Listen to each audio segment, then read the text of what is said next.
such a huge percentage of women are just not even experiencing orgasm through sex just to begin with. And because the men, are following what porn does, and it's not even what women want, and the lack of communication, and then women faking orgasms and just like not exploring. But when you're able to go there and know your body, it's like every single one has a lesson for you and a softening. And for me, like my cervical orgasms, it's like I see visions, like I see like hieroglyphics. I get like downloads. Like I got this download once that like the real reason that the pyramids are there is because the woman would be like directly under the tip of the pyramid in this like aligned sphinx position, and her chakras are like completely in alignment with the top of it. And she would transmute her sexual energy that would go through the top of the pyramid into the Sirius galaxy, and like all these downloads. Yeah. And that's that good. Yes. Or it's terrifying. Some people almost avoid orgasm because they're afraid of that. Oh, I'm like, give me all. Oh, I know. I have give a me friend. All the codes. I have a friend that is so sensitive to sensation and afraid that she'll blast off. Because even being around people that are on substances or whatever, she's like, I'm so sensitive. I'm like, are you self-pleasuring? She's like, I can't remember the last time I did because I'm so afraid of blasting off. But that's the beauty of sex, because you're so in your body.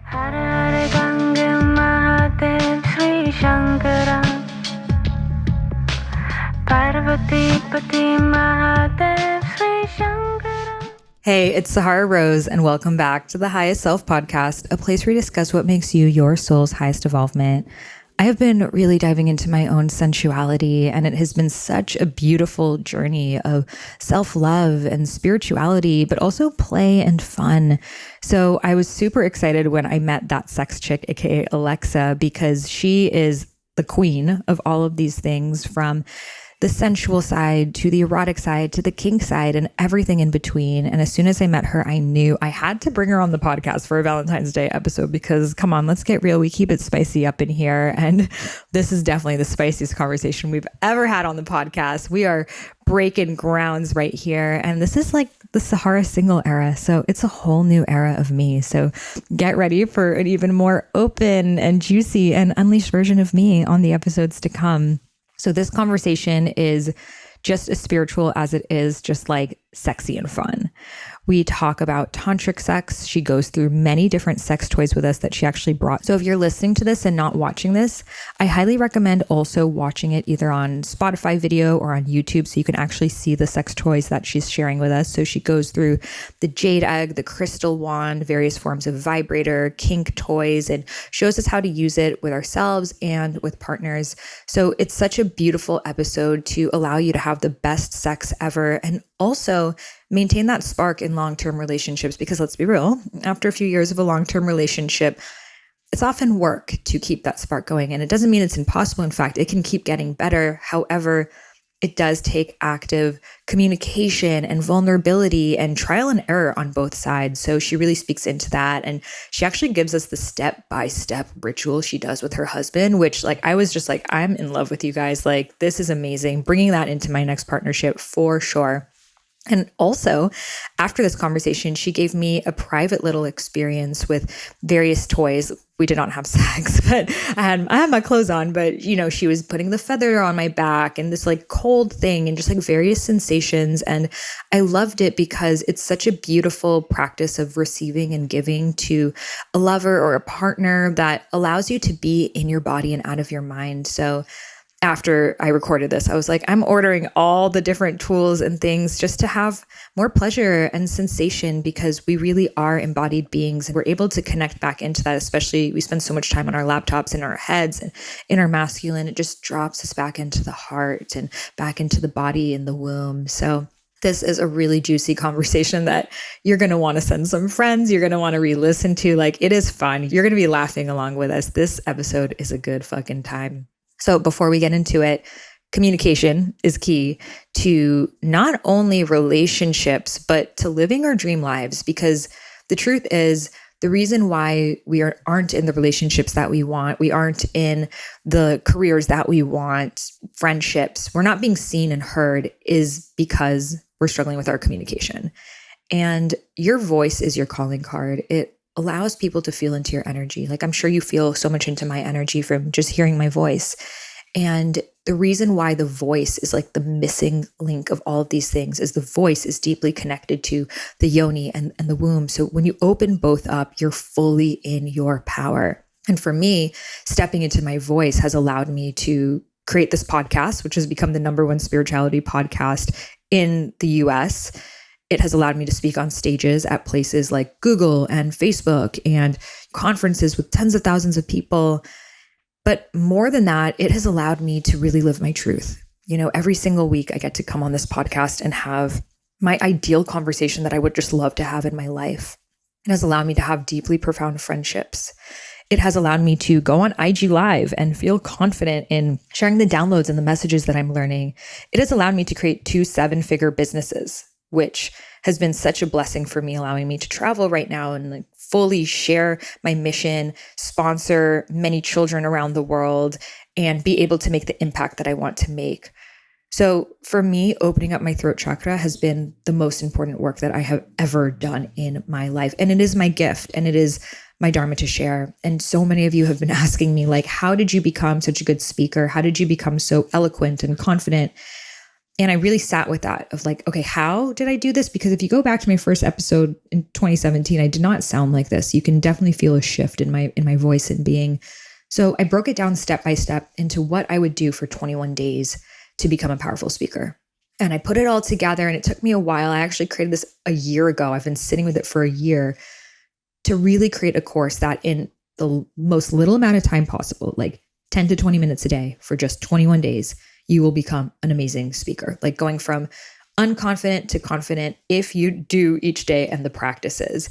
And I know with the economy and changes, it's hard to sign up for expensive courses right now. So I made it the most affordable course that I've ever done in my life. And right now, because it just launched, it's 50% off and you're never going to see this price again.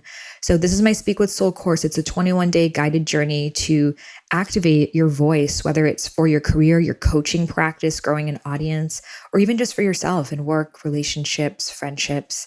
So if you're interested and curious, you want to snag that special discount launch rate, head over to speakwithsoulcourse.com. Again, that's speakwithsoulcourse.com, and you can find that link in the show notes. So now that we're getting our communication going, let's talk about our fantasies. Let's talk about our desires. Let's talk about our sex life. Let's talk about sex, baby. Let's talk about you and me. Let's talk about bubs in the club. Let's talk about making love. Let's talk about cherries on top. Girl, it's going down. Girl, I want to talk dirt to you, baby. On the hotline, on the Highest Self podcast. Let's go. Welcome, Alexa, to the Highest Self podcast. It's so good to have you here. Yes, we're going to do it. Yes, we're doing it big today. And the first question I got to ask you is, what makes you your highest self? What makes me my highest self? So something that I'm working on now in my life as a person who has often overdone it, whatever it is, overcommitted, gone up against the edge of burnout, has just in general overdone it. What I have found, especially recently after going through grief and loss and just kind of being brought to my knees in life, it kind of sounds cheesy, but it's balance. And it's by infusing more of the soft and the sweet and the tender and the graciousness in my world.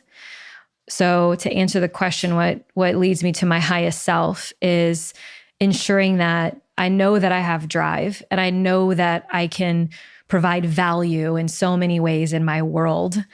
And a lot of that is a very push energy, a very do energy. And the way that I really access my highest is when I juxtapose that with things that slow me down, that allow for me to feel what's real, feel my sensations, feel my emotions all the way through so that I can hear myself and hear, what my next step might be, and actually have access to my highest self.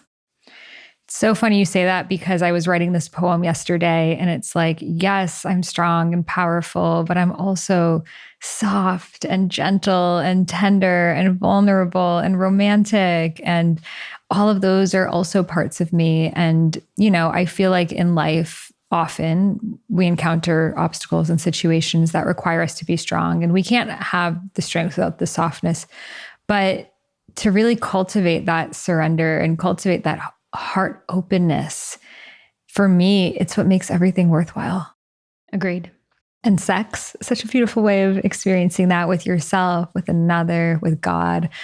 And, now post-divorce, navigating my own journey of like, what is my true like erotic energy within myself? Who am I sensually, sexually? What do I desire? And really cultivating that within myself. Becoming my own best lover has been my work, because often when we're in romantic relationships with people, we kind of like expect that person to fill our needs, or, we get what we need sexually from them. And, when you're on your own, I feel like it's such a huge invitation to be like, okay, who actually am I? Like, I was like asking you about like all these like different questions and stuff that I had. And it's like cute because I haven't been single since I was 23 years old. So it's like this like little girl in me like coming out like, oh, what are all these things? Tell me more. Like, wow, you brought all these toys. So the first kind of topic I'd love to jam on is becoming our own best lovers, because it's so easy for us to, watch the movies and be like, I wish I had someone to sweep me off my feet and give me everything I want sexually and like take me to this higher state. But ultimately, we can't even have that with someone else if we don't know how to get there on our own. So let's start with self-pleasure. How do we really cultivate a self-pleasure practice that connects us to our hearts and our pussies? Yeah. Wow. I think I know so many people that get into relationships, and then often when it comes to sexual dynamics, if they're really honest with themselves, they're performing the whole time. They're doing what they think is going to turn their partner on versus doing things that turn them on for the sake of their turn on. And so sometimes I find with especially women when I give them maybe the practice, because it is a practice, like you show up to the mat for yoga, if I haven't done yoga for a long time and then I go to the mat and then, everyone around me is getting into a handstand and I'm like, I can barely hobble, a foot up into the air. I'm like, this takes practice in order for me to get to standing on my head, and that kind of example. But when it comes to sex, I position, if you were to take this practice and do it one time with yourself, what is that going to feel like? But if you only do it one time with yourself and it's challenging and you rush through it, then there's a possibility that that's happening in your sex in general and your connection with your sex in general.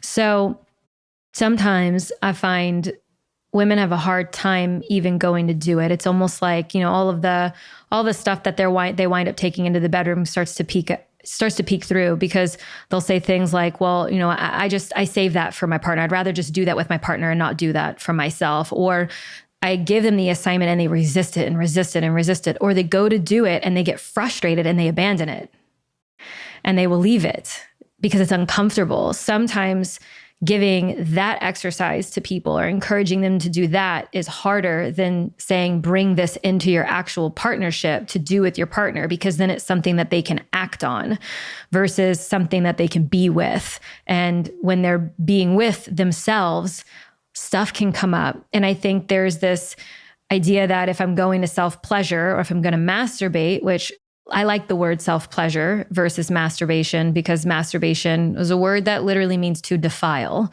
So it doesn't have a good connotation. And so if we say you're going to self-pleasure and you're going to bring touch and presence to your body, not just your genitals, but your whole body. And you're going to be sweet with yourself and you're going to turn your favorite music on and you're going to make sure everybody's locked out and you have this private moment. What's going to come up? Because for a lot of people, it's not just an orgasm. For some people, it's challenge in achieving orgasm. And for some people, they've never touched themselves that way. Maybe even their lover doesn't touch them that way. And it can be very confronting. And so I can understand that a lot of people have challenges with it. But if you were to continue showing up to the mat, so to speak, and continue being sweet with yourself and seducing yourself and touching yourself and holding yourself when you cry and having an orgasm that leads you to a fit of laughter, or having an orgasm that leads you to sobbing, and you are just with yourself, you're going to learn to trust yourself a whole lot more. And that connection to your pleasure is going to just continue to become stronger. And when you absolutely can bring that then into your dynamic with your partner, and who you are and how you show up in your sexuality is that much more vibrant. So why does that happen, that the orgasmic energy causes us to laugh or cry or feel whatever the suppressed energy is? I don't know. Sexual energy moves really fast. It moves really, really fast. That's why for a lot of people, I encourage them to just move much slower. Just slow everything down so that you can really, truly feel the sensations. I mean, in the genital area, the root of your body, that for a lot of people is their sense of safety. And so if you move too quickly with sexual energy, then you could potentially bear down or store, and I guess I'll just use this term, but store traumas or infractions kind of in that part of the body. Or sometimes when someone has something happen in their lives that's kind of too fast, too soon, there's a bearing down of the perineum. So to like brace themselves, they hold, they tighten. And even as I'm saying that, you might be squeezing your butt, like squeezing the pelvic floor, or it's like let's say someone's raising their voice at you and you squeeze and you tense. And where are you tensing? It's in that general area. And so orgasm and pleasure, and especially if you can remember to breathe through it, you're dispersing that energy. And I would say occasionally for some people, when they experience orgasm, they experience, most people would say it's a release. And so you might be not just releasing and having pleasure, you might be releasing things that you don't even know what it's attached to. And that's why sex can be so healing.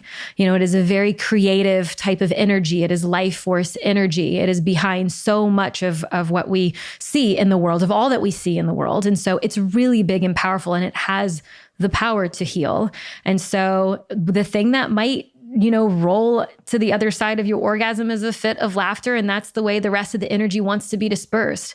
Most people, when they have the crying or the laughing or the crygasm or whatever, they're not thinking of anything consciously. It just is. So then that's, part of the work is not trying to give it meaning.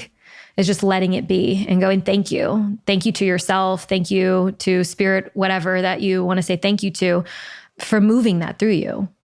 I feel like it just opens up your heart and your spirit so deeply that whatever the emotion that wanted to be expressed that wasn't able to, it finally gives it that space. And it's so beautiful because you can simultaneously heal through pleasure.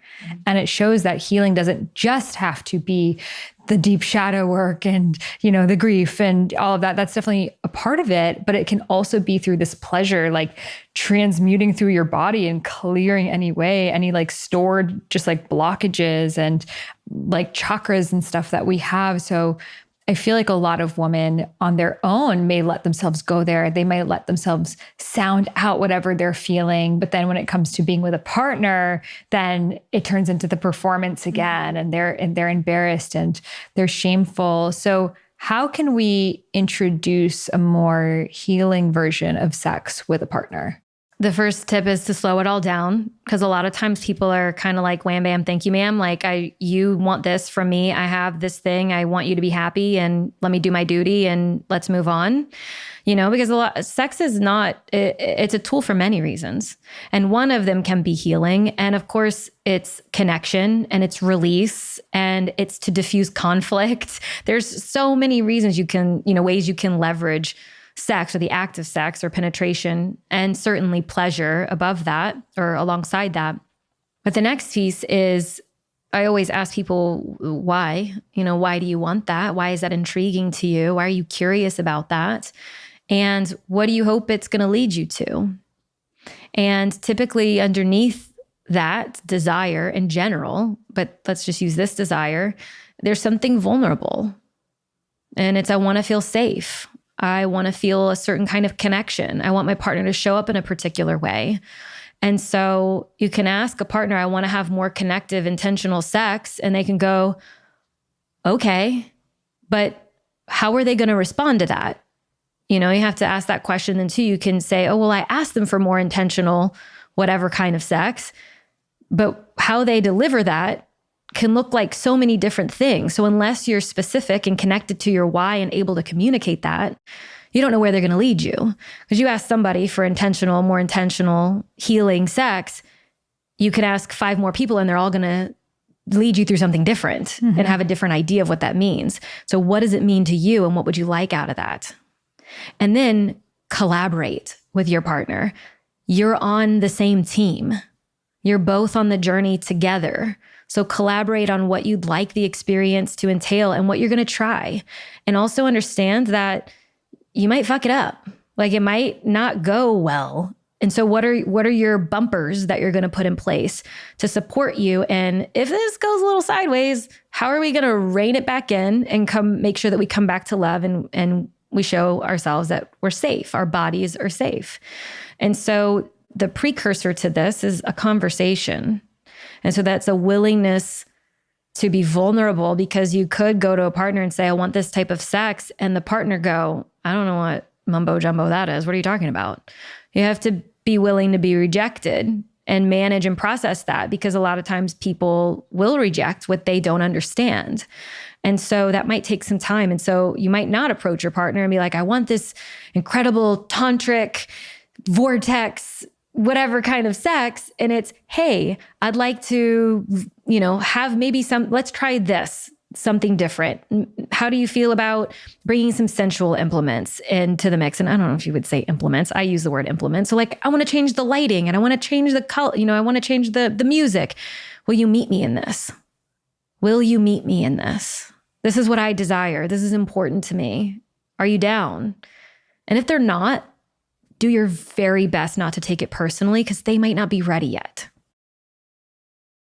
Yeah, I feel like so many of us women, we desire this like tantric, soul enriching, like harmonious, take me to God sex, but we don't know what that looks like. Mm-hmm. So you might express that desire like, the dear lover, like I want you to ravish me and take me to the depths of my core. But then it's like, okay, like what does that mean? Yeah. And like you shared, like most men, they want to satisfy us. They want to be there for us, but they just don't know what that looks like in these words like tantra, spiritual, like it's, or even ravish. Ravish. It's like buzzwords. But I think what comes up for me when I feel into it is like, and this could be like the feminine wound of like, well, if I tell them what it is, then it's not them leading me. I want them to lead me to it. So how do we state our needs in a way that's not like then planning out what the sexual encounter is? I often talk about my relationship with my husband, Jordan, which is by far my greatest achievement in life, is my relationship. I could cry even just talking about it. The way that we show up for each other is, I never thought that I could have a relationship like that. With my background, my mom's been married 5 times, single mom in the military. I'm from South Louisiana. I grew up very Catholic kind of upbringing. So I had a lot going kind of stacked against me to have a life and a love like I have right now. And I've worked damn hard for that. And so some of my work is to like stop working so hard occasionally and actually be present with the work, the fruits of my labor. But when I look at my relationship, the way that I speak with Jordan about it is that I'm the visionary. I'm the leader in love, and I'm the leader in where our family is going to go. And he's the executor. And so I have a vision for where we're going to go. And then he goes, cool, you have the vision. I trust your feminine intuition.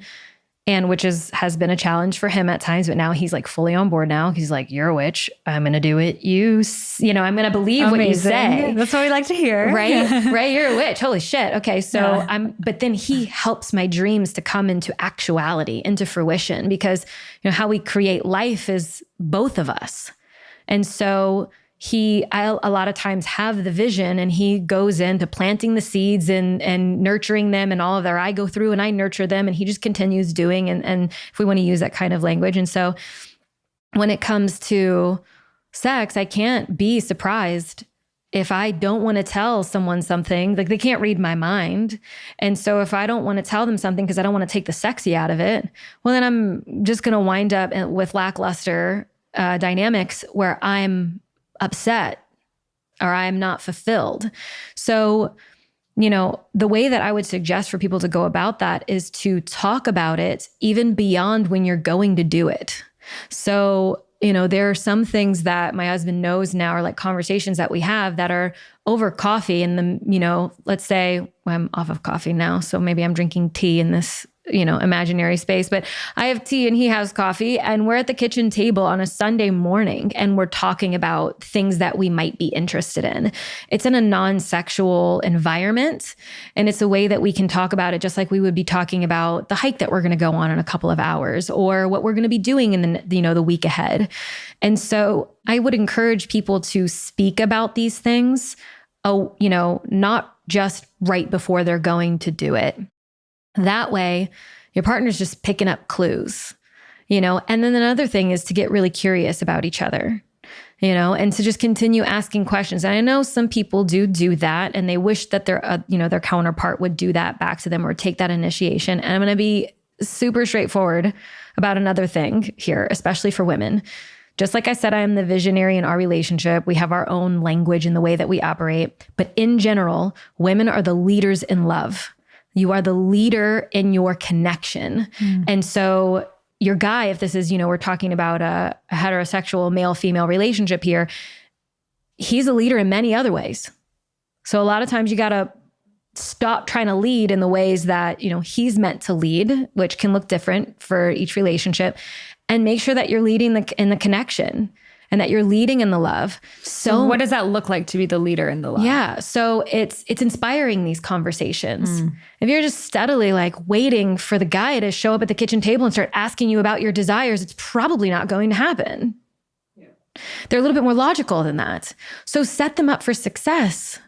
Set you up for success. So maybe you don't lay out every single thing that you'd want in a scenario, in a sexual scene, but you give them the clues and they understand how to act on it. And through practice, because it is practice, if you are asking them to do something they've never done before, through practice, you'll eventually get to authenticity and embodiment. Because that's another piece. You might ask them to do something and they're checking off the box. Well, she wants this and this and this and this. And then guess what you wind up having is someone who's just going through the motions because they think that's what you want, but they don't know how to embody it yet because they need to practice.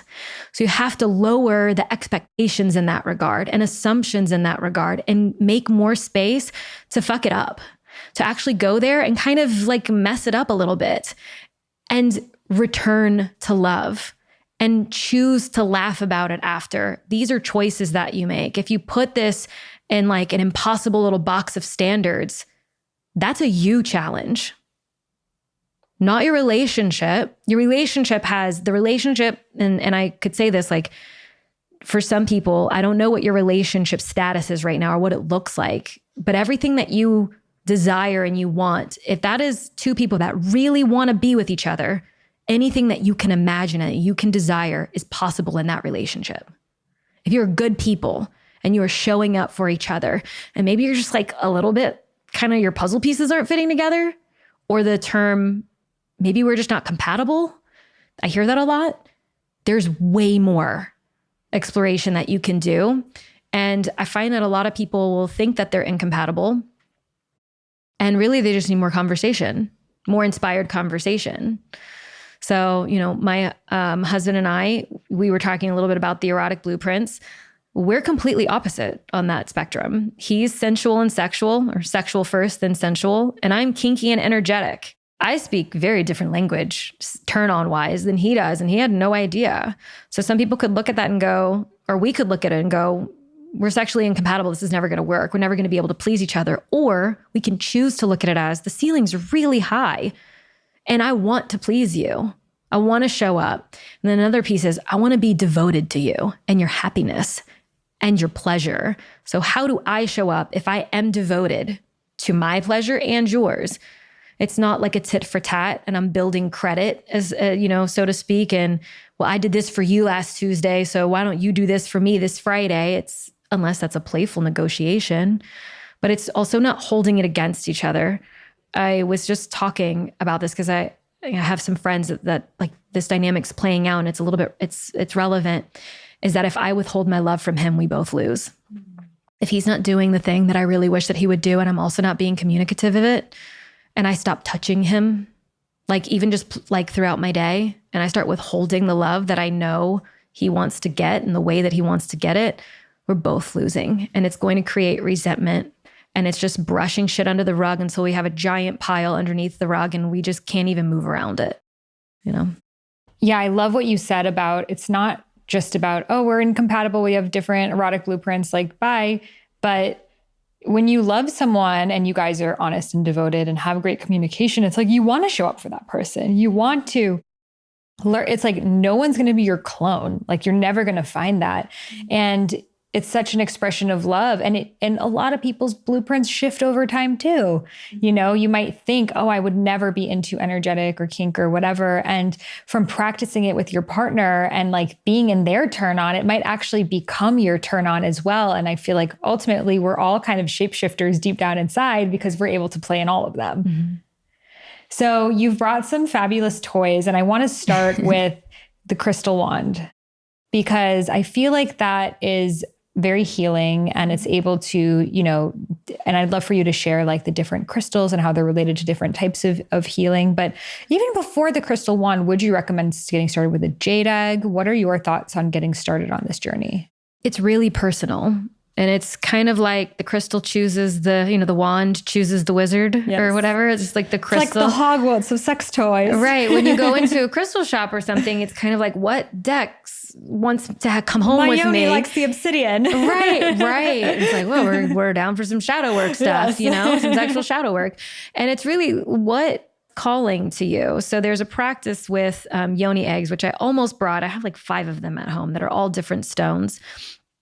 So these are what I would say more spiritual or more personal practices. So my crystals that I have that I actually work with and use are typically things that I use in my own self-pleasure practice and self-love practice. And I'm not saying I do this every week or certainly not every day.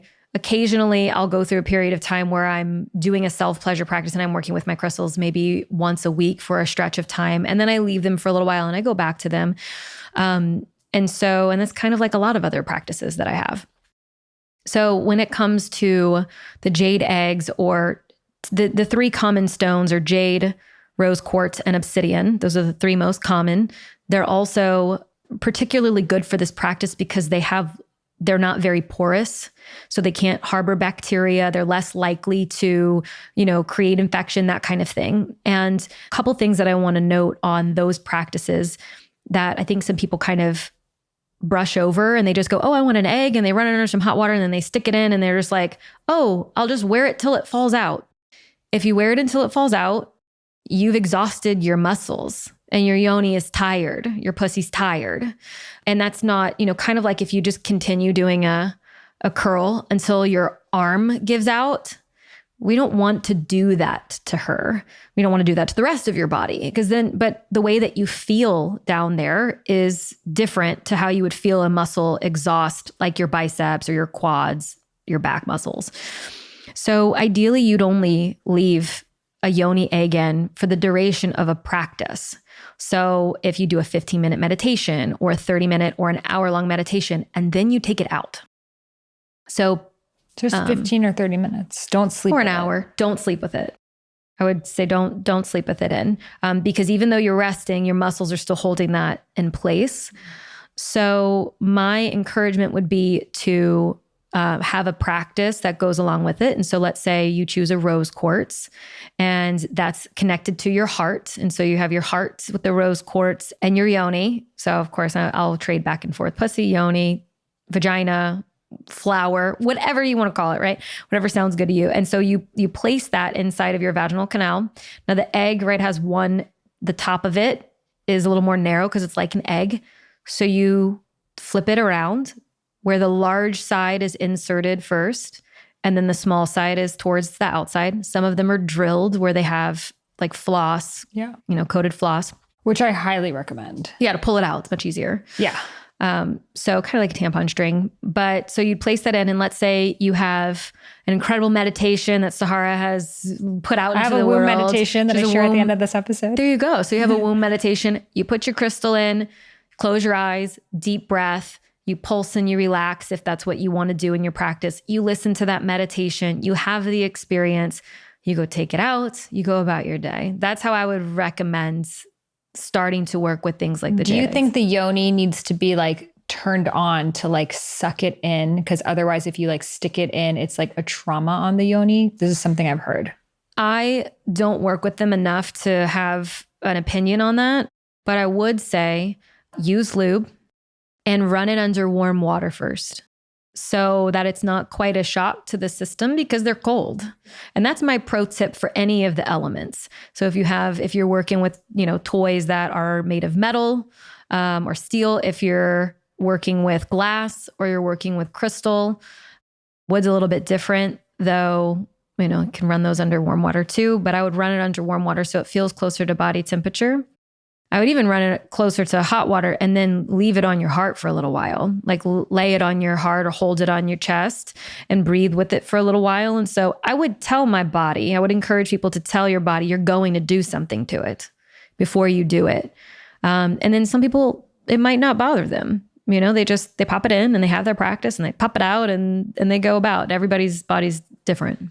Yeah. I mean, I've heard so many different practices from different people. So it's like, it's so interesting because some people say sleep with it overnight. And then some people say only do it for practice. And some people say, go work out with it. So I'm like, I don't know. I mean, it really, some people do vaginal weightlifting. Right. Like Kim and Ami. Yeah. Right. And so I'm not trying to lift my surfboard. Yeah. Well, first off, I don't have a surfboard. I will never have a surfboard. I'm from Louisiana.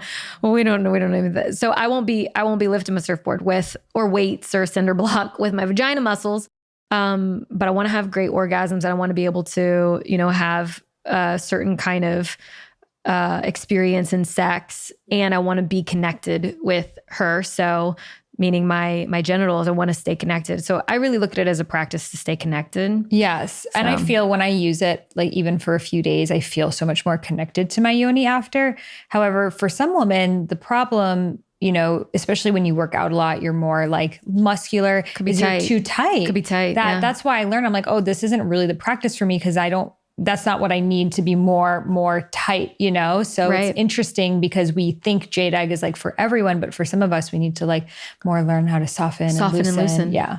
Yeah. So for you, I would work with like an elixir, a yoni elixir, and massage. I would massage and breathe. And so massage the perineum, which is the space between your vaginal opening and your anus. I would massage that. I would massage all around the vaginal opening, all around the inner and outer labia.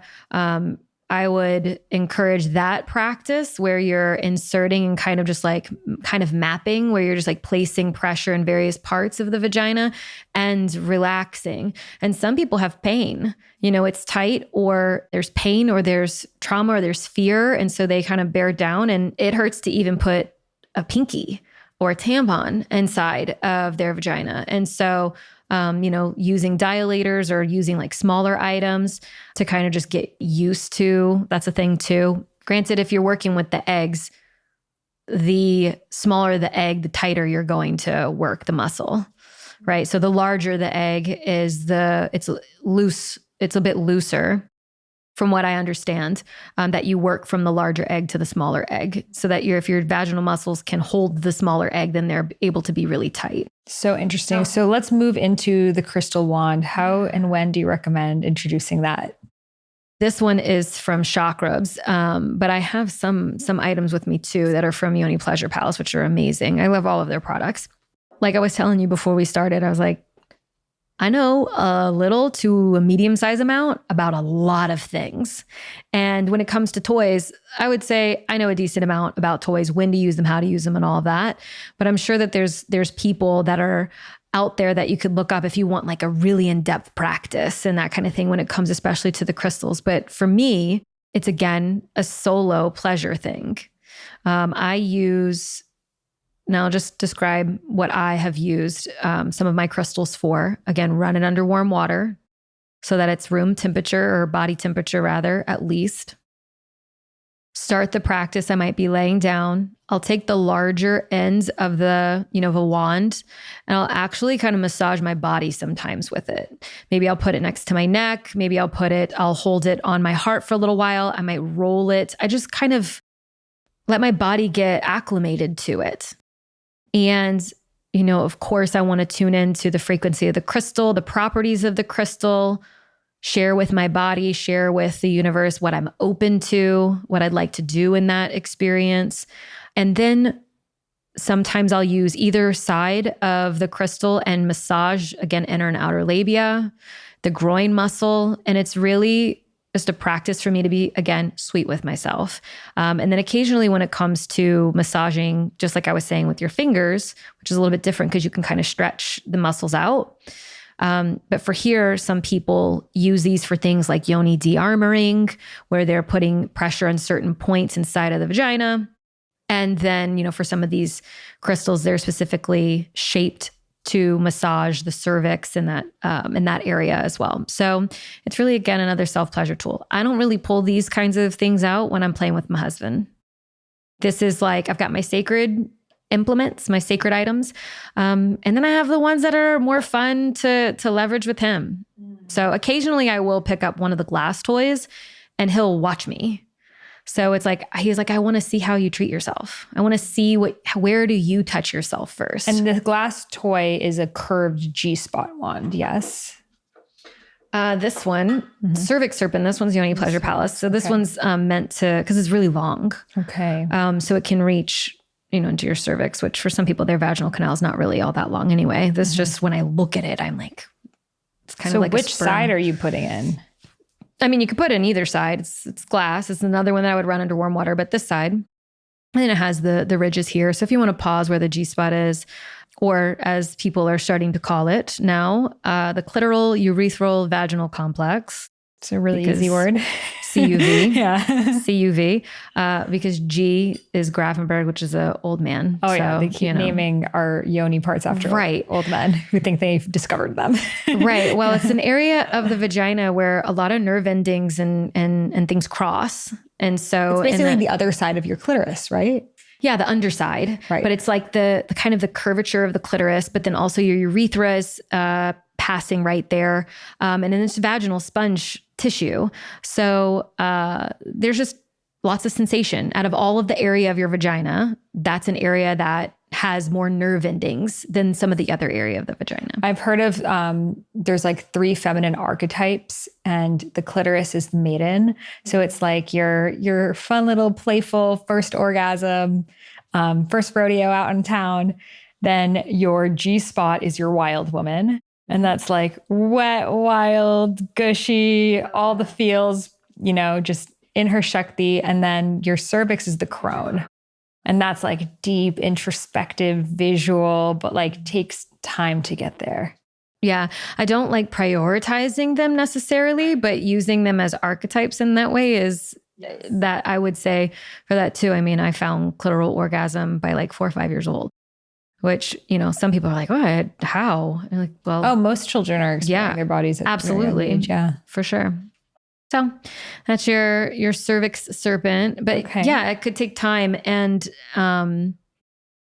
like you said, it takes time to get there and it'll be practice in order to figure out when you're even having that sensation. Yes. And when it feels good. Because if anyone's had penetration happen too soon, or like a penis and penetration hit the cervix too soon, it's painful. It can be painful.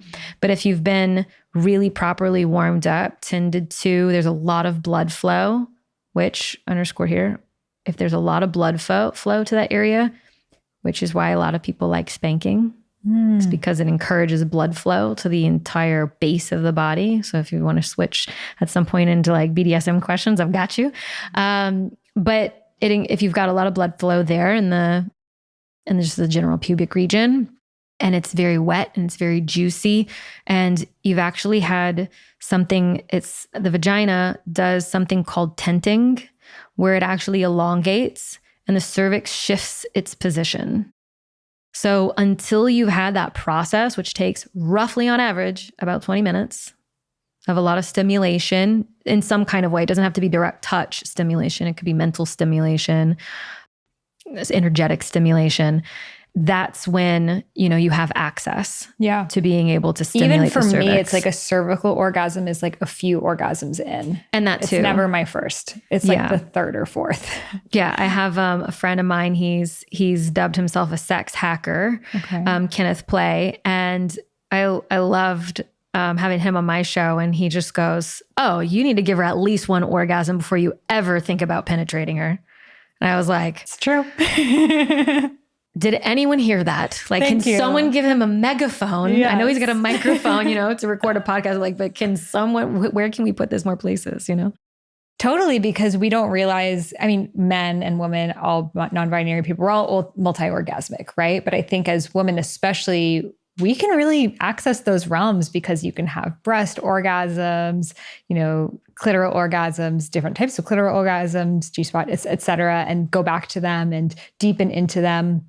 But I think often, such a huge percentage of women are just not even experiencing orgasm through sex just to begin with. And because the men, are following what porn does and it's not even what women want, and the lack of communication, and then women faking orgasms and just like not exploring.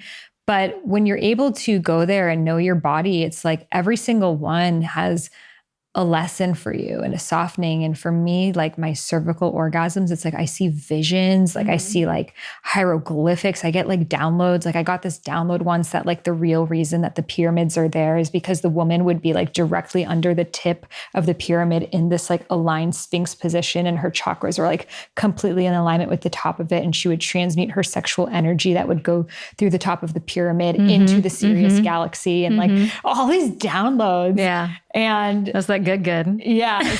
Or it's terrifying. Some people almost avoid orgasm because they're afraid of that. Oh, I'm like, give me all. Oh, I know. I have give a me friend. all the codes. I have a friend that is so sensitive to sensation and afraid that she'll blast off. Because even being around people that are on substances or whatever, she's like, I'm so sensitive. And like, are you self-pleasuring? She's like, I can't remember the last time I did because I'm so afraid of blasting off. But that's the beauty of sex, because you're so in your body too, that you're not going to blast. It's not like taking a bunch of LSD, right? It's like you're so in your body. And it's like every time I have an orgasm in general, I'm like, oh, this is why I'm alive. Yes. Like it's a little this death. is who I am. Yeah. And it's like, and then I'm like, how am I not doing this all the time? All the time, because we'd get nothing done. Yeah. Or we'd like low-key create everything. Why do I ever like postpone this? Or like think of it as like, oh, I got it. It's a chore. I don't have time. Right. I'm like, then once I have it, I'm like, what? This needs to be like a everyday, all the time thing. But it's like, it's just like in life, the things that are good for us, we don't do. And so healing, it like heals your hormones, it opens your heart, and it's so beautiful. And that's why I've been, so interested in sex as a path of like spirituality, because I really see them as one and the same. Yeah. I've learned more about myself. I've got a little bucket. Travel has taught me a lot. I lived and worked on cruise ships for almost 6 years and traveled extensively. And that taught me a lot beyond like small town Louisiana. Sex and psychedelics. Those have been like the most profound experiences. And of course I guess I would couple my relationship underneath the sex component as well, or love business is component. That's a fucking journey too. A good spanky spank. Yeah, absolutely. But sex can tell you so much. Think about it, how you show up in sex. How else is that showing up for you in your life? And this is kind of paraphrasing Dan Savage, who's quite a character if anyone wants to look him up. But it's, if you can ask your partner to pee on you, what can you ask your boss for? Oh, wow. It's but like, totally, it's like how you have sex is how you live. And it's like, are you someone that rushes? Are you someone that tries to get to the end? Are you someone that disassociates and isn't really present? Are you someone that's performing for the other person, people pleasing for the other person? There's no way that's not showing up in other areas of your life. And when you look at that and you even change that through sex of like going slower, being more in your body, letting go of any goal, it's naturally going to show up in everything else that you do. Absolutely. So I have been on the road traveling for the past few months, and I can barely bring anything with me, but something that's a non-negotiable are my Anima Mundi herbals. So not only do I feel at home anywhere I go because of their witchy, earthy packaging, but they're so grounding, they're so good for you. So my personal stash, what I'm always ordering is the Adaptogenic Tonic 7 Mushroom and Camu Camu Elixir. I love the Adaptogenic Powder as well, which has mushrooms and cacao. I adore the Mucuna, which is called the dopamine bean. Blue lotus, incredible flower of intuition, especially after Egypt. I have just such respect and reverence for this plant. The rose powder, which I add to coffee or really anything to give that like divine feminine heart-opening energy. And it's also what I get people for gifts. Whenever I'm looking for a gift for someone, I order exactly what they're calling in, whether it's more memory and focus, more happiness, whatever it is that they're looking for. I get the Anima Mundis for them, and they're always so appreciative. So if you're curious, you're wanting to add more non-filler, non-binder, wildly harvested organic herbs in your life, then Anima Mundi Herbals is for you. I'm personally friends with the founder. She's been on the podcast, Adriana. She's a Costa Rican herbalist witch, and she's someone I deeply trust with what I put into my body. So if you want to give it a try for 15% off, you can head over to animamundiherbals.com and use coupon code Sahara15. Again, that's Anima, ANIMA, Mundi, MUNDI, herbals.com with coupon code Sahara15. And you can find all of that in the show notes. So take us to the next toy. Where are we going next? Oh, where do you want to go? Do you want to go to things that buzz, or do you want to go to things that let's finish up the non-buzzing and then go into the buzz? Okay, great. So the other things that I have here that are non-buzzing, there's let's go into this one is a metal toy called an Enjoy. It's made of stainless steel. It's very heavy. I don't know if you want to give it a lift. I mean, I don't want to touch your sacred toys. Oh, no, this is not a sacred. This is a piece of metal. Okay. Yeah, we're done with only the rose quartz. This Would is I very put in heavy. that cord? Yeah, this is heavy. What is it for? So this like a could telephone. Be kind of, right? It's very cold too. Yeah. And it's so heavy that I always think of like, have you ever played the game Clue? Yes. So when people, and I've done this, I don't know if you've ever played like the weapon. The weapon, where I'm like, so-and-so, like Colonel Mustard died in the library with an Enjoy. Like when someone's like, what would you choose as your murder weapon? I'm like, an Enjoy. So it has a nice density and a weight to it. It's meant as a G-spot massager. And it's also a toy. It's a fan favorite for gushing, squirting orgasms as well. So for those people that might be interested in that play, because you can kind of rock it with its weight, it pushes, kind of massages, kind of rhythmically. So if this is also both sides. Yeah, you can use both sides, but if the larger side is inside of the vagina and kind of nuzzled up to the G-spot, then you can kind of just rock it from the outside. And if you rock it just right, this occurred another thing that I know from Kenneth Play, because you can probably Google his name and this toy and watch him do it to someone. He's definitely doing the aspect of sex education that I will not do, which is like working with actual like naked people. I call it like kind of like sex ed porn, but you can also use the other side too. This was originally a male anal toy, right? When it was originally, it looks kind of going on to the, out on the market, but it's been a fan favorite for many other uses and G-spot as well. You said it was cold, so that's another thing. If you have a blindfold on, and I lay this and you're on face down and I lay this on your back and the room is nice and toasty and I lay this on your back, it's that's cold. And it's like, I'm just going to let that warm up right there before I use it on you. Right. And you won't, if you're blindfolded, I'll never see it coming. Like it's just a way to tease a little bit. So you can use something like this for temperature play as well. Again, running underwater. The other thing that I have here, speaking of the behind, is a prostate massager, which was originally a medical tool that someone who was having to go to the doctor to get his prostate milked because he was getting to a time in life where his prostate was enlarging, he was having a hard time urinating, realized by going to the doctor was a little bit humiliating because you have to have a doctor in order to access the prostate. You have to put a finger in the butt and push on this gland. And so he was like, I want to figure out a way to be able to do this and where I don't have to go to the doctor. It simultaneously felt good. So made this tool, so that men could milk their own prostate and be able to like process that fluid. Never heard this phrase, milk the prostate. Yeah, like encourage the fluid to be removed so it doesn't engorge and doesn't get inflamed. And so, so a prostate massager has a loop for your finger. It has a piece that goes in and pushes on the prostate from the inside, and then a little nub that kind of rubs the prostate from the externally. And so with stimulation, and then also, let's say you stroke the shaft of the penis and get that to come to orgasm while you're also putting some pressure on the prostate, it can lead to even bigger orgasms or even bigger, let's just say, ejaculations. And so this is just for men.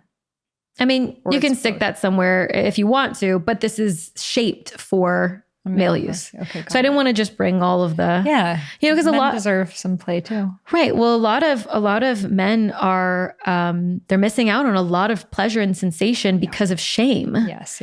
It's if I like any kind of stimulation around my anus, then I must be gay, right, is like the main thing that I hear. Or, oh, no, I'm not into that stuff, and that was definitely my husband until we got a bunch of these prostate massagers sent to our house because we're connected with the brand Daenerys. And I left him alone one day. And he was like, I tried one of those things. I was like, oh, you did? He's like, it's really good. I'm like, great. And so we're working on, creating environments where he might feel safe because that's so vulnerable. And I'm like, now you know what it's like to be penetrated. Right. So anyway, I didn't want to only bring stuff for I think it's female like, body parts. Kind of interesting how like in the Bible, they're like, man cannot sleep with other man. But then it's like God designed the male G-spot in his butt. Yeah. And it's like, and that doesn't make you gay. That's just like how your body is designed. But there's so much shame around that. Mm-hmm. Yeah, absolutely. And so that's, a part of my work is to like make this normal. Mm-hmm. I pulled out the prostate massager and I just spoke to you like I'm talking about the weather, and that's what I want. It is what it is. It's a tool. You can leverage it. You can either turn it into something to vilify and be upset about and just have shame about and all that, or you can just look at it and be like, cool, maybe I'm into it and maybe I'm not, and some people will buy some of these things and they'll leave them on a shelf inside of a closet for like a long time. And that's okay. They're serving a purpose. You know that they're there. Eventually, you might pull them out of that closet and go, let's see what this is about. But I can tell you, anyone who wants to buy any kind of toy, which is, what is a toy? It's a thing you play with, right? And so you have to cultivate a little bit of that childlike innocence to go, what do we do with this thing? What else can we do with this thing? Curiosity, not I'm going to wield this thing and be automatically good at wielding it. Like, I don't know, right? And so you have to leave some space for, well, we got to figure this out first. And let's see what happens. And I can tell you that Enjoy, we're still figuring that one out. I love it on my own, but when it comes to my partner and I working with it, we're like still figuring it out. And I'm like, oh, we're not quite there yet. And it's both of our job to make sure that we don't take it personally. I don't get upset with him because he still doesn't understand and he doesn't feel overly criticized by me, leading him not to try anymore. That is so imperative of like, keep trying and not making each other wrong, not feeling left out, not being like, well, you know what you're doing with the toy, so you don't need me. And just like, let's figure out a way to use this together. Yeah. And this is not in place. Yeah. This is not a competition. This is support. You're both the stars of the show. Let's not get it twisted. These things just add some flavor. And beyond the toys, your best resource is your mind and your hands. Your mind and your hands can lead you to all kinds of interesting places that I guarantee you've never been before. And these things are just cool things to add into the mix sometimes. And then what we have left are these 2 vibrators here. Yeah, we've got a few. There's one by U2, is the OG magic wand, which the OG magic wand, if anyone remembers like Sex in the City, when Samantha goes to the sharper image and she's like, excuse me, sir, for the worker, don't know if you've seen this, but he goes, yes. And she goes, my vibrator isn't working. And he goes, ma'am, that's a back massager. She goes, whatever. It's like one of those, like old school, it looks like a back massager. But when I was a kid, those had the cord, and my mom had one on the bedside table in her like bedside drawer. And I thought it was a back massager that I just got clued in on that also felt really good if you put it down there. I don't know if she knows that, but so I have 2 vibrators. One is an internal vibrator with external stimulation, and the other one is kind of localized pinpoint. So there's all kinds of different vibrators now. And what I would say when it comes to choosing a vibrator, you got to decide what kind of surface area you want to work with. That's one of my main things. Do you want really localized sensation to like one little area that you know is your spot?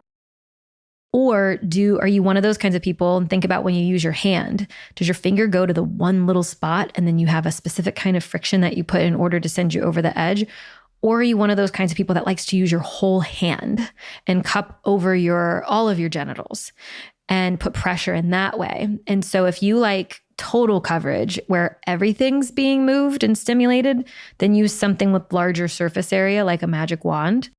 And if you go right to that one little specific spot, then you can do something like a Zoomio, which has the little tiny tip on the end, and we'll go right into that one little tiny spot. Now I'll say, if you want to add some various elements to the mix, and let's say it gets a little kinky and you're blindfolded, and a part of what you've agreed upon or that you're into is forced orgasms, when you use something that's really intense and has a very localized sensation and vibration, and I'm going to play and I'm going to figure out where your spot is. Because usually people have a concentrated little area. Like there's some concentrated area of nerve endings that like once that one's hit, it's like toes curl, like everything starts vibrating, the kind of like outer body experience.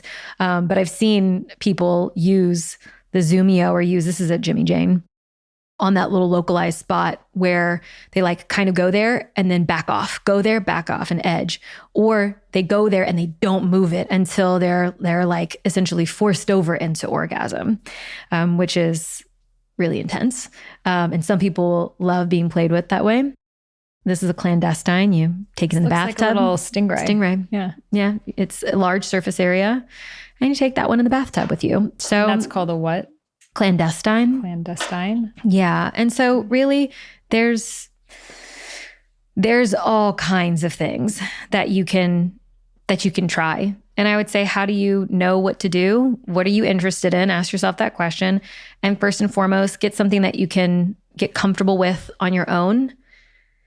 Give it a whirl, and then potentially, bring it into the relationship. Though there's some toys that are meant for partner use, and there are some toys that it's kind of hard to flog yourself. So, that you need a partner for. Yes. So what is your perspective? I've heard this in the Tantra space that if you're using vibrating toys, you're like desensitizing yourself.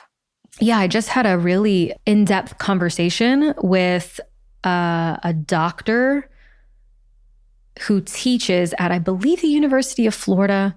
Her name's Lori Mentz, but I just had a big conversation with her, asking her about, she specializes in research and studying the orgasm gap. And she's been involved in research about the nerves and about vibrators and about all, like if you name it and it has to do with orgasm and pleasure, like she studied it.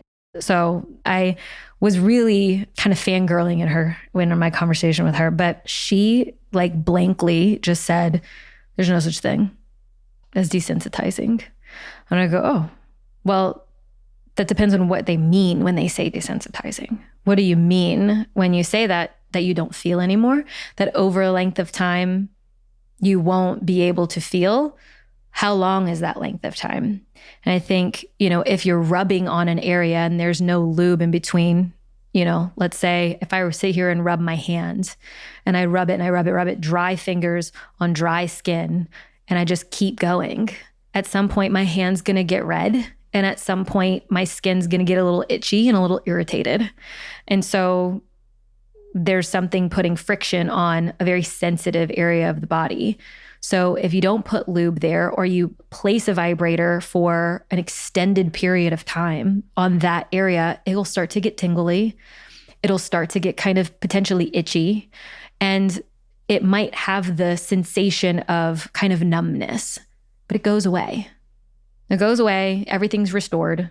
So if that's the question of desensitization, then I don't know if that's really what's actually happening there. If the question is, now I'm desensitized to other things, or I'm now only able to have an orgasm. I think that's what I hear from some friends is like, I can only have an orgasm with the vibrator, or even with sex with a vibrator.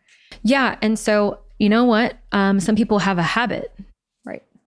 And so they're wired for pleasure. The way that they've shown themselves that they achieve pleasure is through this thing. You know, if I were working with them, then I would say, we're going to put the vibrator away for a little while if they want to work on this. If they don't and they're okay with it, then you live your happy orgasmic life with your vibrator.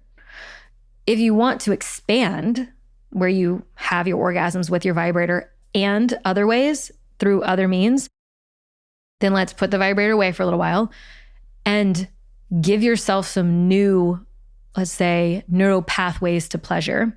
So it'll be a practice. You practiced in order to figure out how to make that vibrator work in that way. Like that, you figured that out and then you kept doing it. So let's figure something else out. I'm curious how much of like the way that you orgasm is based off of like how you're naturally born. Like some people naturally are more of this like cup, some people are more pinpointed, versus like however you just started touching yourself for the first time built that neural pathway. And that's because I've heard most people end up self-pleasuring however they just first did it, and that created the neural pathway. But I wonder if that was like how they're like biologically created, or it's just that's just what happened to have they just saw the vibrator thing and it just happened to be. Yeah, there's a really amazing book called Vagina, A New Biography by a lady named Naomi Wolf.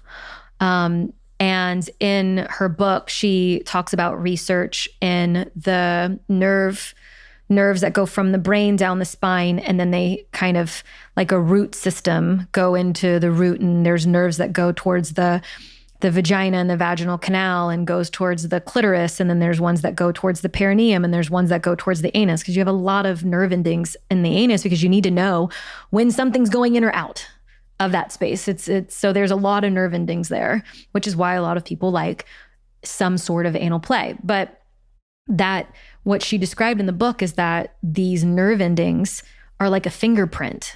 They're unique in everybody. And so where my spot, air quotes, where my spot is that like gets me over the edge might be in a totally different location than yours. But there's a percentage of people studied that has this spot be in this particular quadrant or this particular area. But there's some people that if they stimulate where their perineum is, that sends them into orgasm, you know? And when it comes to even the clitoris, because there's also some, in my space, I watch people kind of debate on so much, you know, I'm just taking the newest information and running it through what seems and feels really real and talking to people and going, this is what I'm going to go with today. Because what I was talking about on podcasts several years ago, probably a little bit different to what I'm maybe even sharing with you. But there's this idea that there's all these different types of orgasms. But then there's some people that will argue they're all clitoral orgasms, but you're stimulating the clitoris from these different places. So even if it's a nipple, let's say a nipple or a breast orgasm, and it's like the breasts are being tended to and they're being touched and they're being stimulated, but where's the orgasm building from? That pressure is still happening in the clitoral area. And a lot of times it's coupled with some tension, like your thighs are tense, or there's some kind of pressure internal, or you're bearing down there. And then with every breath, and then every like move across the breast, and every pinch of the nipple, and every like mouth suck and whatever, there's that every breath in and then breath out that you're pulsing your pelvic floor and putting pressure from the inside to your clitoris to then lead you to an orgasm. Or that the G-spot is an orgasm, but you're putting pressure from the back part of the clitoris. And chances are a lot of people who are stimulated internally in the G-spot they're also being pressed onto, like the outer part is being massaged or pressed onto. And same and on and on and on. Even the cervix, would that be? And connected? even the cervix. You know, there's some like depending on the G-spot and depending on the cervix, what I have discovered just in my own experiences and like hearing from other people is that it's an orgasm. It almost is like beyond what I can find language for. It feels like it's beyond explanation.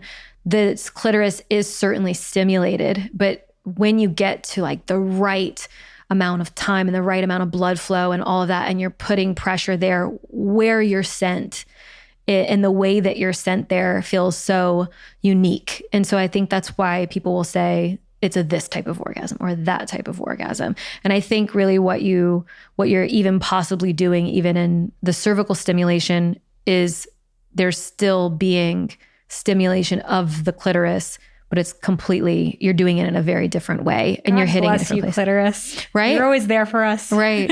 Right. Underneath Right. it all, the wind beneath our wings. Right. It's the real MVP. Yes. Yeah. Yeah, I mean, I've heard that perspective as well, but I do think they still feel quite differently too. Yeah. But like, I guess the clitoris is what brings it all together. Yeah, and you know, it's kind of so what it's what experience do you want to have? You know, so I mean, I've had an orgasm just on a plane taking off, and my seat not even like nothing happening, just my seat's vibrating because, you know, just sitting cross-legged in a seat. And I'm like, oh my God, am I about to have an orgasm and have all these people around me? I just like close my eyes and pretend like this isn't happening. I've definitely had that from like breath work before. Oh yeah. Yeah. Yeah. Yeah. Well, I usually go into my like deep, dark memories, and there's usually someone over there to the right that's like having a full-on orgasm. I'm like, when is my breath work going to lead me there? You know? Totally. Yeah. So a question, kind of what you spoke about, how like when the clitoris is receiving sensation, it pulses and our body tenses. But a lot of what Tantra speaks about is to soften and relax. But can we have an orgasm, like in the sense that we experience orgasm, without any form of tensing?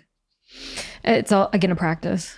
It's another practice. And that's a lot of work that I'm doing for myself and that I'm consistently working on clients with, because a lot of people learn to bear down. You know, for me growing up, and like I mentioned, the Catholic upbringing, and I went to Catholic school when I was a kid, and I found pleasure before I learned it was a sin. And then I learned it was a sin, and then I panicked. I was like, how am I going to undo this? I'm already going to hell. This is happening. Oh shit.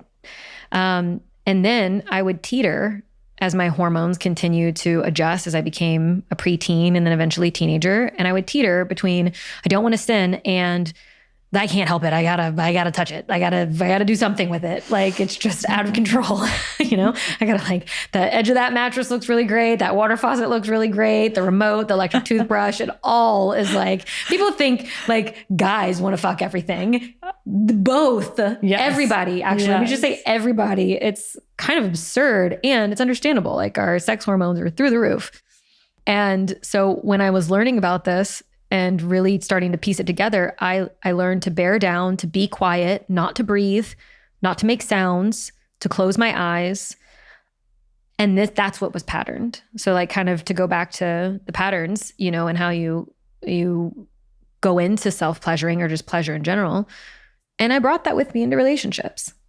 And so it has been an active practice for me to, in my head, have a checklist. Open your eyes. If I want to open my eyes, breathe, slow down, like take that localized energy and bring it everywhere, you know? And sometimes it feels good to just leave it there. And sometimes it feels good to disperse it.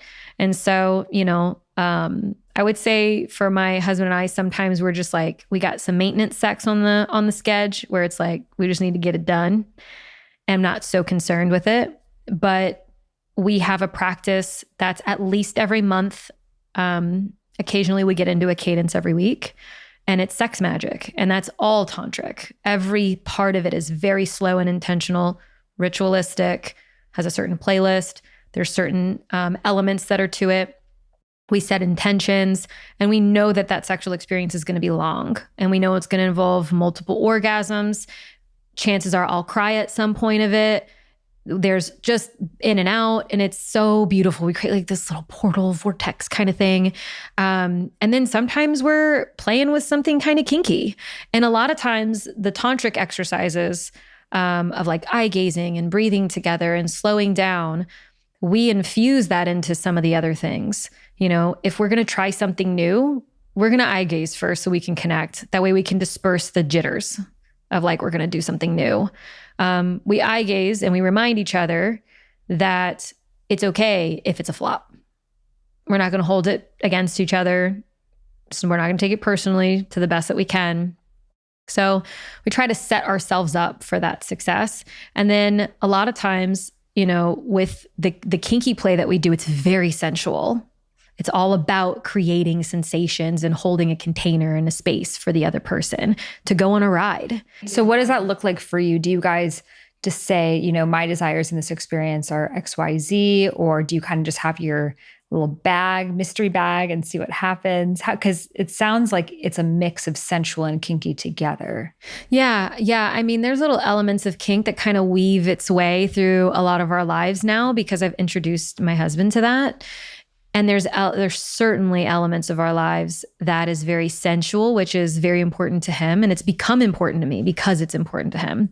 The one thing that we consistently work on, you know, and sometimes we're better than others, is the energetic component. He's getting much better at it. So in practice, we are actively trying to conceive. So that'll be the first part. So I'll say, so our intention when I'm ovulating is kind of obvious. We'd like for this to create a human if it's time. And so this past window, we actually had a hotel room in the city and we had that booked. And Jordan, so the previous week I led our experience. And then this time that I'm referring to, he led the experience. So we went to a hotel in the city. We brought color changing light bulbs where we changed the lamps in the room so that we can make them red. We bring a speaker and we have certain playlists that we like. And a lot of them, if you just type tantric sex, we love just whatever tantric sex playlist comes up. We like music that doesn't have words and all that. We brought all kinds of sensual implements. So the pinwheel, and so if you're watching this and seeing the video, then you'll see him holding a pinwheel up, a Wartenberg wheel, which looks kind of scary, but it's not really all that scary. It just feels prickly. So we brought, you know, a pinwheel. Looks like a gynecological tool. I hope it's not a gynecological tool. It should look like a nerve tool to check and see if you've got nerve. So you put this on each other's backs? Sensitive areas. Okay. Backs of arms, kind of the bend in your elbow, the backs of the thighs, the back of the knees, bottom of the foot, around the ankle, along the sides of the neck. Kind of in the nape of the neck as well. And so we bring elements like that, feathers, candle wax. So we brought all kinds of different things with us. We started the night with a connection card deck just to soften it up, so that we asked each other questions we've never asked before. And so we started with that and changed. I love you guys. You're so cute. I want to do this. Oh my gosh, yes. And so this kind of answers the question before, where it's like, how do you keep the passion in a long-term relationship? You got to prioritize it. Like booking a hotel room, bringing the feathers and the candle wax and playing a card game. I'm like, yes, it was manifesting this for a future relationship. Yes. And then eventually Jordan said, lay down. We also bring our waterproof blanket everywhere we go, you know, because it's just, it represents sex to us. Mm-hmm. It represents intimacy, you know? And so he said, lay down. And I laid down and we had massage oil. And so he started with just rubbing my whole body, you know, and my shoulders. I hold a lot of tension there. Work on my computer. And I don't know if you know this part, but, we both work for my business. And so I'm his boss. In a lot of ways, I'm his boss. And so that is like a power dynamic that we get to navigate. And I am actively working on, how do I surrender? How do I surrender to myself? How do I surrender to pleasure in general? How do I surrender to my husband who wants to please me? And if my dick's out too, like we're not going anywhere. It's not getting anywhere. We're just like, it's not going to happen. Yep. Right. And so I got to like tuck it. But he started off with just giving me touch. And that's always a great place to start because that's very grounding. It gives him something to do, gives me something to just like chill the fuck out and just surrender. And then he led me through an experience. So we had our card deck. We set intentions for our time together. We always do. And then laid me down, rubbed me. And then eventually, once I felt nice and yummy and that touch was good, then he started like kind of stretching the touch to like around the curve of my back and my butt. And, you know, just the way that he started touching me had a little bit more of the elements mixed in. So it wasn't just this grounding, earthy touch. Then it started to feel more fluid. So kind of the element of water. And so just, you can play with the elements here too. Then in fires, like when he's kind of like working it a little bit. And so you can also like make some of your touches feel a little bit more, have a little bit more heat in them. And then energetic, which I consider to be very airy in this regard. Then he started to bring in, which he knows I like lose it over. He started to bring like very almost not touching me touch down my spine. And it's just like fireworks every time. And his breath. And then he started bringing different elements, the feather and the pinwheel. And then he'd go back to touching. And then he would rub my hair a little bit. And then he was whispering affirmations into my ear, telling me things that he believes in me and that he knows that I love. You guys need a movie. I know. We should do How to Make a Porno. Yeah. But yeah, then eventually it led to, I was so turned on, even though I wasn't like actively doing anything to turn myself on, I was open. Every part of me was open. And did you teach him all of these things or he just knew them? Okay, you taught him. Yes. I'm like, where do I find one of those? I've taught him everything he knows. Yes. But I mean, send him to training school. You know what? He's just watched me do it. He didn't always work for me. Yeah. / we didn't always work together because I very much consider it a collaborative. Most dudes aren't teaching each other these things. It's like we have to initiate them. He's teaching it now. Mm-hmm. He's like, yo dudes, bros, listen. 5-element massage. That's where it's at. Listen. But I think what's really great for him is that he's like a frat guy. Yeah. He looks and feels and is so quote unquote quote normal. So he's not like one of these Shivas in the gown with the long hair and the ponytail and the whatever that is just so hard for regular guys to connect with. He's like your best bro that wants to play games and crack inappropriate, politically incorrect jokes and be like, I hear you. When I see you, I feel you, you know? So I love that for him. I love that certainly for us. But I think he just watched me teach it enough and then started cluing in. And then eventually I got over being critical because that was a thing. I had a mentor of mine, Om Rupani. He's a Dom. He's a enormous Indian man, just like big in stature, very tall, and is like kind of awkward and is very awesome. And he's older. And one of our experiences, I went to a Tantra BDSM experience where it's where Tantra and BDSM merge together. And I was student first round going through this. I've been through it now a couple of times. And I can't remember what I asked, but it was some like contrarian type thing. It was something that had to do with like him not showing up in the way that I wanted and like something like that. And he basically told me, cut the shit. He like basically like very direct. And he was like, be a cheerleader or don't show up. Like he just like really hit me like, you know, where he was like, cheer him on and make him win. Make him the winner. Like make him your winner. And I was just hit with it like, oh, I am in our way right now. You know, and if I don't stop with my bullshit, he's going to stop trying.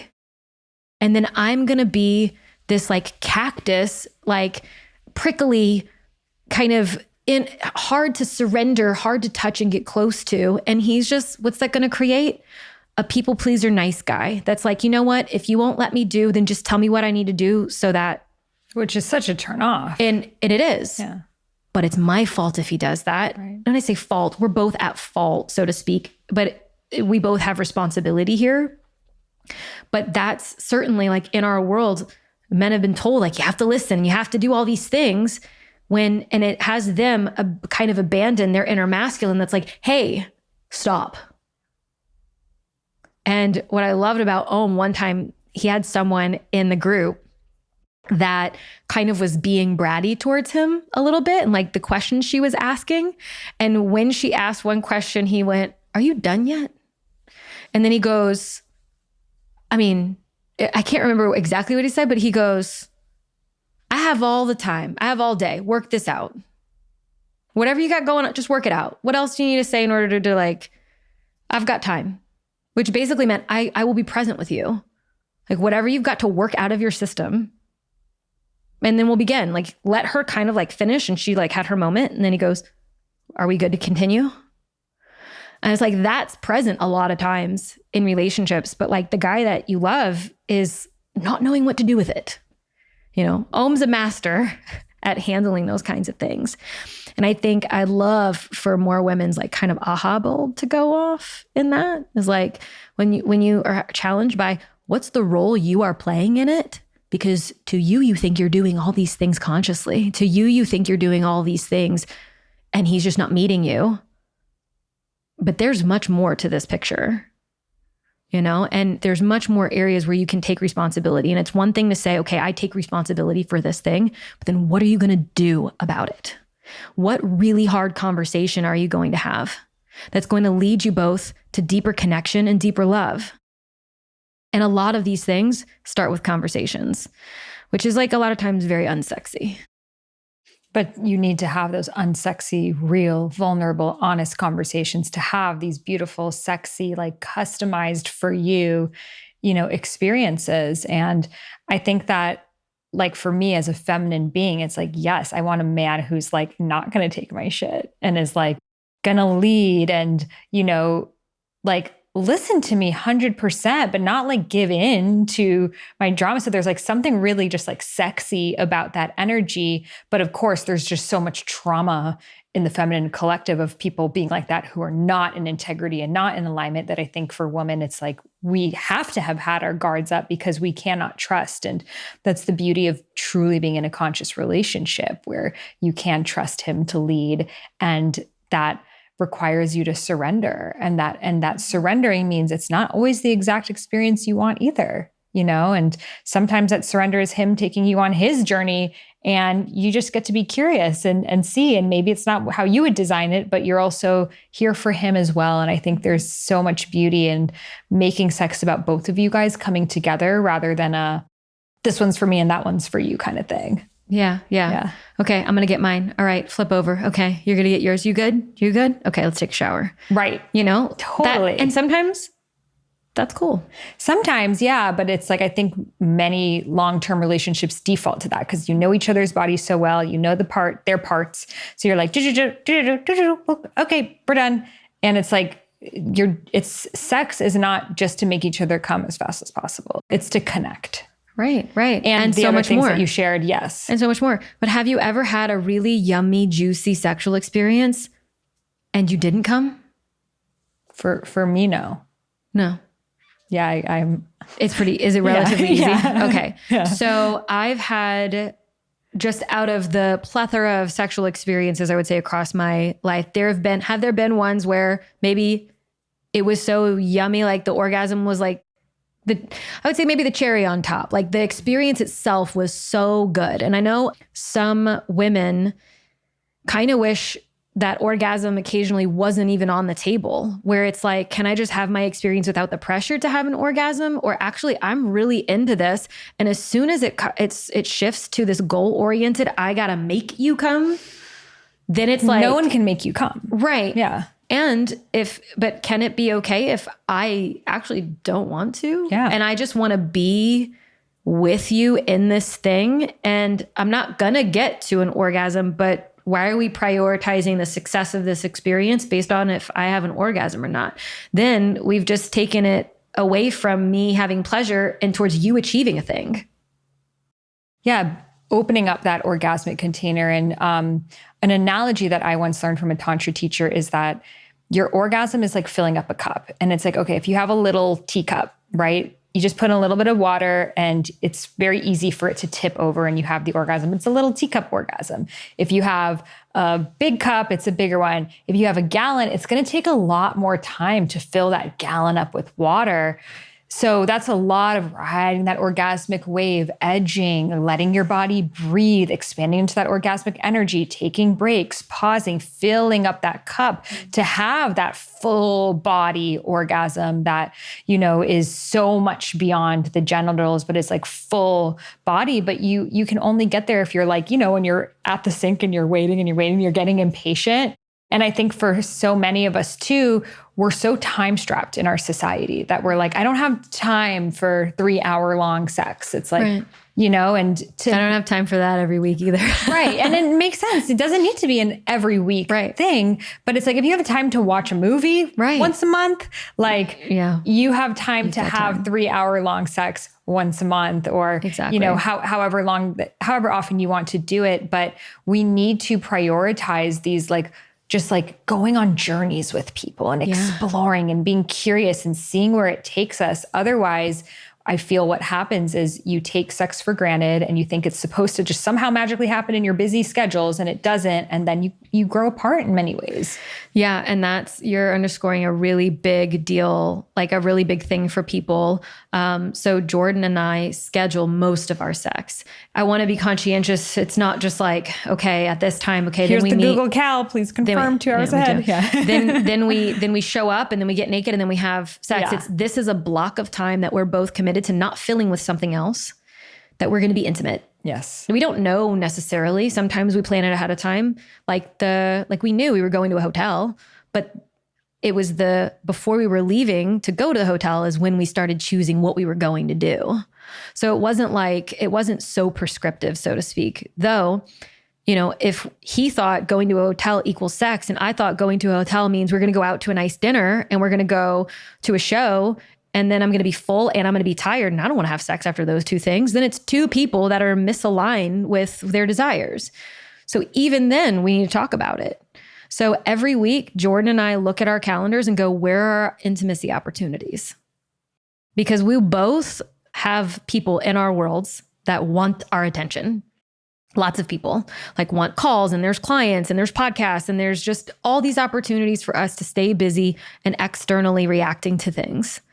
And so it's definitely a practice again that we continue to leave time open for each other because it's so important. And when we don't do these check-ins, we call them a check-in, and we do them every Sunday. And I lead because this leads us to connection. He leads the business of our lives, those meetings where we're talking about our finances and stuff like that. And I lead our connection. If the meeting's about our connection, the leader in love is going to lead it. So, and that's just what works for us. And then I go, okay, what are you curious about? What are you interested in? And sometimes based off of where I'm at in my cycle, I'm actually not super down for much. I kind of just want to be held. And, and he's happy to oblige and respond. And so a part of our check-in is him taking a look at the calendar as well and looking at the app and seeing where I'm at in my cycle. And a lot of times he's tracking, because he's tracked even before we were trying to conceive. And so we intentionally have date nights. We intentionally do deep dives where we look at how are we doing in our relationship? Are we achieving what we want to achieve? Are we experiencing what we want to experience? So we're consistently evaluating so that we are actually being intentional with our relationship. And then we make it a priority to at least once a quarter go on a trip. So we're getting ready to do it. We're leaving tomorrow to go to San Diego, which he's got some family there too. So we'll wind up seeing them at some point in it. But it's our quarterly love trip, we call it, where it's a reset. We're pressing the reset button. And what we've just discovered over time is that every time we go and do it, we feel like new people. We get so wrapped in the doing in our lives and the busyness and the checking things off and then having the sex, and that we forget that we're really interested in each other. Yeah, I feel like when you travel, it's you're a new person, you're in a new hotel room, you're not so busy, and you end up having the best sex. Yeah. Yeah. So it's like bringing that into the home, but also like traveling. And I love how you guys have like making love a priority, making intimacy, making romance a priority, because ultimately that's what we want. And that's often why people cheat or, break up or whatever things, because they're missing that like romance that's often easier in the first year of relationship, but it doesn't only have to be in the first year of relationship. By doing these things, you can keep that spark and that sexiness and actually build it even more so because you know each other so well and you can be more playful and more explorative and dive deeper into each other. But both of you need to be communicative and make it a priority. Yeah, for sure. And there's a thing that winds up happening in long-term relationships. And that is, in the longer term, in the first couple to a few years, it's, well, now I have assumptions. I've done this thing. It leads to you doing this thing. So that must be how you work. And so now I assume, and I don't leave you any space to unfold, to transform, to show me more of you, and that can be very vulnerable from both parties. I want to be with you so deeply that even at year 7, you're 17, you're 27, I'm still completely and totally enamored by how you continue to unfold for yourself and for me. And so some people just get into this assumption and they're trapped there. And so like when people come into various containers with Jordan and I, were like, we're just going to stop this assumption thing for everyone. Just call it out, because otherwise you're going to stay where you're at, assuming on the other person. And then they're going to get self-critical or insecure. And they're not going to want to show you what's possibly under there, because then it winds up not being safe. So there's much more. If you're in a long-term relationship, it's kind of wild, to get across the other person and go, you know what? I'm ready. I'm ready to learn even more about you. I'm ready to check the assumptions and the expectations, and I want to learn more about you. And that's very vulnerable, because you might be sitting across from someone that you've been in a relationship with for 10 years. And in one conversation, you're going to go, holy shit. How did you have all of that inside of you and I didn't know? Or you're going to sit across from someone and they're going to be so deeply moved by the fact that they don't know what they want. And you're going to see that they're challenged by that and that they don't know the direction to go in. And that gives you an opportunity to hold them and say, you know what, let's find out together. And that's just so sweet and vulnerable. And that in your teammates, and sex, like we were talking about, it's leveraged for so many things. And in that regard, it's very healing. Absolutely. Couldn't have said it better myself. And I know now, being single again, I'm like, I feel like I'm a new person sexually, that I want to explore myself. And I'm like, wow, I probably always have been, but because I was in a relationship, I just got stuck in whatever that pattern was. So it just shows we're always changing sexually, right? But sometimes in the relationship, we just stick with however we entered into it. But being in open communication and, just like we change our diet and our books that we're reading and all the things, like we're changing sexually all the time and inviting in these new edges and explorations and never assuming anything about that person based on how they were. So I love that. I love all the tools that you shared. Thank you for sharing all of these fun toys with us. And where can people connect with you and learn from you even further? Yeah, so it was a big convo. And of course, it's still a drop in the bucket. A drop in the well. So I would encourage people to just really inspire and stoke their curiosity, listen to more podcasts, read more audiobooks, read actual books, texts that have to do with just expanding your sexual horizon and sex education. Any books you recommend? Yeah. So I mentioned Vagina, a new biography by Naomi Wolf earlier. I love Wednesday Martin's Untrue, which is a great book. And it's basically, I think the tag is something to the effect of why everything we think we know about women's sexuality and infidelity is untrue. Something like that. I love Sex at Dawn, which is a heady book, anthropologically based, but it's like a 22-hour Audible. It's a thick one, but it's great. It changed everything for me. I love The Ethical Slut. If you're interested in kink, there's Playing Well with Others and The Ultimate Guide to Kink, which is great because it just describes pretty much everything. Yeah, so I love books. I love audiobooks. And if you're curious about something that's in a different category, the place that you can find me, I'm full of resources and recommendations, and a lot of them are on our site. So you can find me at That Sex Chick across all the social media platforms. Shoot me a DM, be like, do you have a resource for pegging? Do you have a resource for, BDSM as a newbie? Do you have a resource for kinky dating or dating more intentionally? I've got it all. We also have a podcast as well. So, and it's called That Sex Chick, but our company is sexandlove.co. So a lot of my resources and recommendations are there on our site. And then there's also a section that's got freebies. And so like I mentioned on Sunday, Jordan and I sit down for a check-in.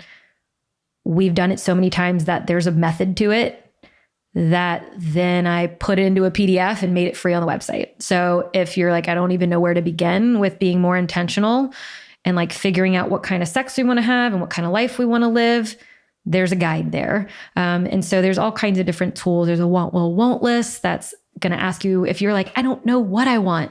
Start with that list. It's over 300 questions. Do you want it? Will you do it? Do you not want it? Won't you do it? And so those are some of my most recommended resources to get started, and we have them free. And then anytime you have questions, I'm available and accessible at That Sex Chick on Instagram. Beautiful. Well, thank you so much for your generosity and your wisdom and for sharing with us today. We are so enlightened, so turned on and grateful. Me too. Thank you. I feel so blessed to be able to share this with you, first and foremost, and of course, your audience. Yo, that was a fucking vibe. I loved that conversation. It was so juicy, so fun, so rich, so playful. And after that, she actually took me into a special private room, aka my business partner's office, and lit some candles and gave me this beautiful sensorium experience with like feathers and like sharp things. And she even tried this like electrical thing on me. I was actually not really into that, but it was really cool to just like receive different sensations. She even tried like kind of these like spanking motions with like her hand like rounded versus flat versus like a slap. And it was really cool because I have never really been a kink person, and it showed me that you actually can have, a lot of play with different sensations, and it doesn't need to be painful either. It's just about trying new things and getting out of your routine. And it's definitely something I want to incorporate into future relationships and lovership. So I'm so grateful for that experience. And the key to having the sex that you want is communication and conversation and being in your voice.